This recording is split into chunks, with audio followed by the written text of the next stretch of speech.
ایک آدمی نے شادی کرا بیٹھا تگڑے قبیلے میں، امیر لوگوں میں، تو نبی پاک صلی اللہ علیہ وسلم نے منع فرمایا کہ جو عورت عزت اور مال کے لحاظ سے تم سے اونچی ہو اس سے نکاح نہ کرو، جو عزت اور مال کے لحاظ سے تم سمجھو نا کہ مجھ سے چھوٹے طبقے میں، اس کے ساتھ شادی کرو، وہ عزت زیادہ کرتی ہے۔ لیکن آج کیونکہ ہم شادی لڑکی کے ساتھ نہیں کرتے، اس کے مکان کے ساتھ، اس کی جائیداد کے ساتھ، اس کے بینک بیلنس کے ساتھ، اس کے ساتھ شادی ہوتی ہے، معاذ اللہ۔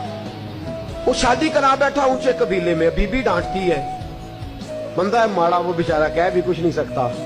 ایک دن پریشان ہو کے کہنے لگا امیر المومنین حضرت عمر کے پاس جاتا ہوں، حضرت فاروق اعظم کے پاس جاتا ہوں، جا کے شکایت کرتا ہوں۔ آیا، خدمت میں حاضر ہوا، دروازے پہ دستک دی، حضرت عمر گھر میں تھے، دروازے پہ دستک دی، حضرت عمر اندر سے اٹھے، دیواریں تھی گھر کی چھوٹی چھوٹی، باہر سارا کچھ سن رہا ہے، اندر سے اٹھے تو آپ کی زوجہ کہنے لگی بس ٹھیک ہے، آ گیا پھر کوئی آپ کو بلانے، آپ گھر میں نہ ٹکیے گا، ساری رات نقاب پہن کے مدینے کی گلیاں میں گھوما کرو، اور دن چڑھے تو آپ کو گھر میں رہنے کوئی نہیں دیتا۔ آپ نے تو بالکل گھر کا خیال کرنا ہی چھوڑ دیا ہے۔ مجھے تو سمجھ نہیں آتی کہ ساری ذمہ داریاں مجھ پہ ڈال دی ہیں، کچھ خیال ہونا چاہیے، کچھ آپ کو احساس ہونا چاہیے۔ حضرت عمر چپ کر کے سن رہے ہیں، اب وہ بھی بندہ باہر کھڑا سن رہا ہے۔ کافی دیر گزر گئی تو حضرت عمر کہنے لگے اگر تیری بات ختم ہو گئی ہے تو میں جاؤں؟ کہنے لگے جی میں نے کیا کر لینا، جائیں، آپ نے جانا ہی جانا ہے۔ حضرت عمر ہنسے، باہر آ گئے، باہر آ کے اس کو کہنے لگے کیا بات ہے بھی تیری، کیا مسئلہ ہے، کس لیے آیا ہے؟ تو وہ ہنسنے لگا، کہنے لگا حضور میں آپ کو کیا مسئلہ بتاؤں، میری اتنی ڈاڈی نہیں جتنی آپ کی ہے، میں تو آیا تھا اس غرض سے کہ اپنا دکھڑا سناؤں گا، تو آپ تو زیادہ دکھی ہیں مجھ سے۔ وہ جو کام اندر ہو رہا تھا وہ میں معذرت سے سن بیٹھا ہوں چونکہ کھڑا دروازے پہ تھا۔ تو حضور میں جس مقصد کے لیے آیا تھا مجھے تو اپنی بھول گئی ہے، مجھے تو آپ سے ہمدردی ہو گئی ہے۔ حضرت فاروق اعظم مسکرائے اور جو جملہ ارشاد فرمایا وہ بڑا قیمتی۔ آپ نے فرمایا اللہ کے بندے، میں ساری رات باہر گزار دیتا ہوں، سارا دن رسول اللہ کی امت کی دیکھ بھال کرتا ہوں، میرے بچے پیدا کرتی ہے، پھر میرے بچے پالتی ہے، میرے کپڑے دھوتی ہے، کھانا پکا کے رکھتی ہے۔ فرمایا تو دیکھ تو صحیح کہ مجھے اپنی بیوی پر سب سے بڑا فخر یہ ہے کہ میں کئی راتیں بھی گھر نہیں آتا تو میرا بستر کبھی ناپاک نہیں ہو سکتا۔ کردار کی بادشاہ ہے، پردے کی بادشاہ ہے، فرمایا مجھے اس پر فخر ہے۔ میں روزانہ اونچا بولتا ہوں، وہ سنتی ہے، کبھی کبھی وہ بول لیتی ہے تو میں بھی سن لیتا ہوں، میری بیوی ہے، کوئی غیر تو نہیں نا، میری بیوی ہے، کوئی غیر ہے؟